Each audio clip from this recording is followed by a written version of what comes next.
هذا الدين لا بد أن نعطيه وقتا. احنا عندنا أموال وأولاد، هل نعامل الدين كما نعامل أموالنا وأولادنا؟ لا يمكن أن يقوم الدين إلا إذا جعلنا الدين مثل المال والأولاد أو رفعنا الدين.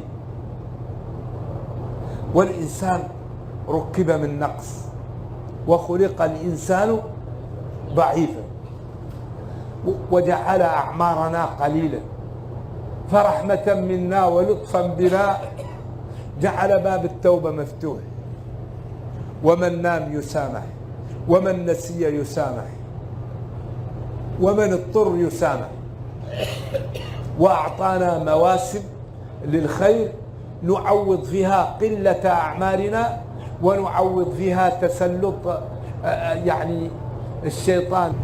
الآن نحن الآن في خير. الذي يحزن ويبكي أهل القبور، أحدهم يتمنى يرجع ليقول لا إله إلا الله. أهل القبور الآن يتمنى واحد يرجع ليصلي ركعتين، يتمنى أهل القبور يرجع واحد ليقول رب اغفر لي خطيئتي يوم الدين، لأنهم شاهدوا الحقيقة وكفت أيديهم عن العمل. أهل القبور شاهدوا الحقيقة لكن ما يقدر يعمل، خلاص أيديه كفت، مفتوح له نافذة إلى عمله. القبر إما حفرة من حفر النار أو روضة من رياض الجنة. أما نحن الآن لا زلنا في الدنيا، فنجتهد.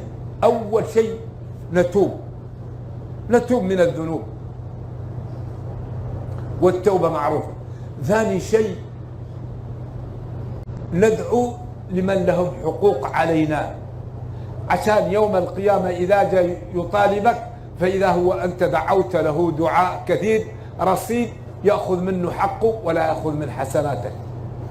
ثالث شيء نجتهد في الدعاء، نجتهد ونجتهد في الأدعية الجامعة، ونسأل الله بأسمائه التي نريد ذلك منها. يا رحيم ارحمنا، يا تواب تب علينا، يا كريم كرمنا، يا معلم داود علمنا، يا مفهم سليمان فهمنا، يا رحمن ارحمنا.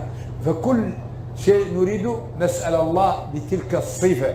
هذا من آداب الدعاء.